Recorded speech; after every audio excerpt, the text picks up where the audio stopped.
sharp exchange you had with Clinton Communications Director Jennifer Palmieri, primarily for her end at that Harvard forum last week. Palmieri wrote an op-ed in the Washington Post today. She said, among other things, I don't know whether the Trump campaign needed to give a platform to white supremacists to win, but the campaign clearly did, and had the effect of empowering the white nationalist movement.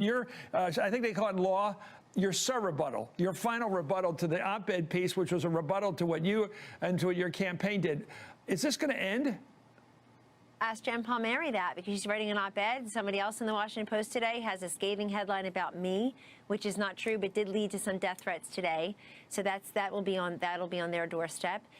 The fact is that this campaign ran a race where we reached into those working class voters who felt like they were the forgotten man or forgotten woman. They were the base of our support. We also managed what could have been bigger deficits among women. Since we were running against the first female president, we figured out a way to reach women in our messaging. Otherwise, how in the world do you explain Hillary Clinton only getting about 55, 56% among women and not 60, 65%, Chris, where she would have won?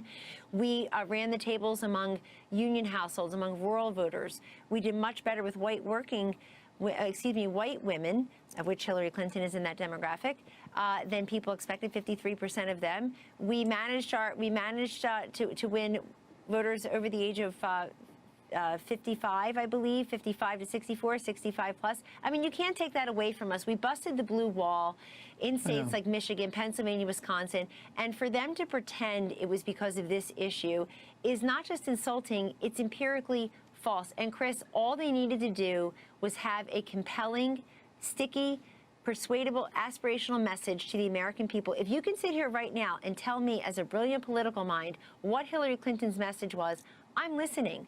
What was it? All I heard was, we're not Donald Trump. That's not a message. That's a screed.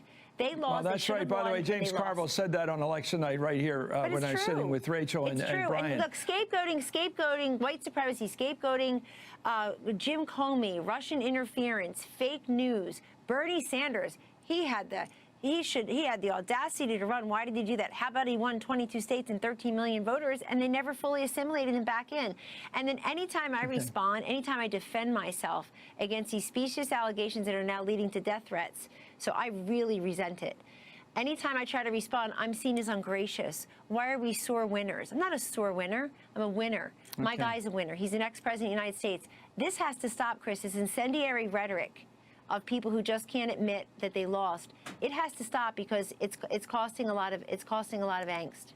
I agree with you. I also hope that, and I don't think you have any control of this, I hope the racists and the bad guys and the white nationalists stay away from your inauguration, because they will show up with the Confederate battle flag. They'll be bombing around the city. You can know that'll happen. You don't want it to happen. I know you don't. And Chris, I really hope that the rabble-rousers, the protesters on both sides stay away. In other words, this is a president who is trying to reach out. He's working with the current president. He works with Secretary Clinton. She didn't just congratulate him on election night. I was right there. He was on my phone. She conceded to him.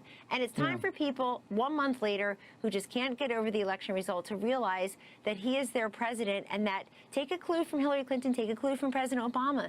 Try to give this guy the berth that he needs to form his government, and try to have a peaceful transfer of democracy. Donald Trump has denounced many times, including recently, and very passionately, these white supremacies, these white nationalists, the alt-right. He's done that many times. For those who want to hear it, they should hear it. For those who refuse to listen to it, please stop using it as an excuse. Get this. The benevolent Dumbocrats, the libtards, are now threatening Kellyanne Conway with death for having the audacity to stand up against their SJW BS way of life that they try to push on the entire nation. Well, guess what, morons? We won, okay? This is our country again. We're going to make it great, whether you like it or not. Why don't you guys just spend all your time watching Star Wars and let us handle the reins of this freaking company, all right? We're going to put the ship back on track. Let's read through this story. Donald Trump's senior advisor, Kellyanne Conway, has blasted the president-elect's critics, namely Hillary Clinton supporters, for fueling a barrage of death threats against her. Oh, I thought they were the champions of women. Well, it turns out they're a bunch of hypocrites. Who would have guessed? She said, anytime I respond, anytime I defend myself against these allegations that are now leading to death threats, I'm seen as ungracious, Conway said during an interview Thursday on MSNBC with Chris Matthews, referring in part to claims that the Trump campaign gave a platform to white nationalists. Why are we sore winners? I'm not a sore winner. I'm a winner. My guy's a winner. He's the next president of the United States. And you guys better get on the program, okay? He's going to have the power of law behind him. Yeah, you thought it was funny when Barack Obama was shoving his agenda down our throat. Well, guess what you morons did? You gave the president unparalleled executive power. And now it's going to blow up in your faces. Just like when you took away the filibuster from the Senate minority. Now guess what? You're the Senate minority. You guys are idiots. Idiots. Conway also slammed Jen Palmieri, who was a communications director for Clinton's presidential campaign, for penning an op-ed in the Washington Post on Thursday in which she claimed that Trump campaign catered to white supremacists. Oh my gosh. I can't believe they're doubling down on this idiocy. Don't they realize that the American people have rejected their buzzwords? Okay? Calling me a phobe, it ain't going to work on me anymore, okay? I mean, I can't even tell you how many people have said, well, can't you understand that you're hurting people's feelings when you take this position? And I just respond with, Chris Dawkins' response. And I'm not a big fan of him, but I mean, it's perfect. It's like, okay, well, I'm still waiting on your argument because feelings are not an argument. Palmieri wrote, I don't know whether the Trump campaign needed to give a platform to white supremacists to win, but the campaign clearly did. And it had the effect of empowering the white nationalist movement. Oh, so anybody that's for like secure borders, for having the rule of law, you're a white nationalist now. So all you black dudes out there who think that, hey, maybe we got the freaking short end of the stick when Barack Obama brought in all these illegals from across the border and our job prospects got destroyed. You're a white supremacist now. I hope you like it. The Washington Post also ran a piece written by editorial board member Jonathan Caperhart titled, Yes, Kelly Conway, you did provide a platform for white supremacy. When asked by MSNBC Chris Matthews if the back and forth accusations are going to end, Conway cited the Post pieces as well as the death threats. Ask Jen Palmieri that because she's writing an op-ed, somebody else in the Washington Post today has a scathing headline about me, which is not true, but did lead to some death threats today, and that will be on their doorstep. You know what, Kellyanne? They don't care. They want you to die, okay? Because they're ingracious morons. They don't have any respect for rule of law. It's like that one douchebag said in that Project Veritas video. Do you want to do it the right way, or do you want to effing win? Okay? These people, they have no legs to stand on. They're complete idiots. They're bankrupt libtards. What do you expect? We have to stop taking what these people say seriously. Okay? We have to stop trying to be friends with these people. They're not trying to be friends with us. They don't care about your arguments. They don't care if your argument is sound.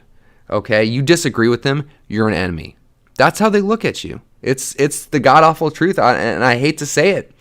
But, these libtards, they think that they have the moral high ground. They think that they're on top, but they're not. They're idiots. Conway added, the fact is that the Trump campaign ran a race where we reached into those working class voters who felt that they were the forgotten man or the forgotten woman. They were the base of our support, she said. All the Hillary Clinton campaign needed to do was to have a compelling, sticky, aspirational message for the American people. And all I heard was, we're not Donald Trump. That's our message. I mean, it's just disgusting. And I'm sick and tired of it. Okay? Like, you guys on the left, if you're listening to this, you guys need to rein it in. Because the longer that you go out on these attacks, the longer that you hold to this party line that everybody that doesn't agree with you is some kind of a phobe, some kind of a bigot, the longer you're going to have to wait till you have any type of power back in this country, because Americans are sick of you. They're sick of your lies. They're sick of your nastiness. They're sick of you being so disingenuous all the time. Okay, could you imagine if Hillary Clinton was getting death threats from conservatives? You guys would be pooping your pants, and you'd be waiting for the government to come clean up your diaper. It's the saddest part is these people, they want to blame us for dividing the country. Oh, we're the divisive ones. We're the hate mongers. But, I mean, just take a look at this story. I mean, and take a look at the violent rhetoric they're peddling. And you want to talk about fake news? Let's talk about calling Kellyanne Conway and Trump supporters racists. How fake is that? But you know what? It doesn't matter to these libtards. It doesn't matter if it's fake or not. As long as it pushes their party narrative, that is all that matters. Disgusting. And you guys should be ashamed of yourself. You're killing classical liberalism. I'm not a liberal, but I have respect for classical liberals. But you guys are waging a jihad on the truth, and it needs to end. It needs to end.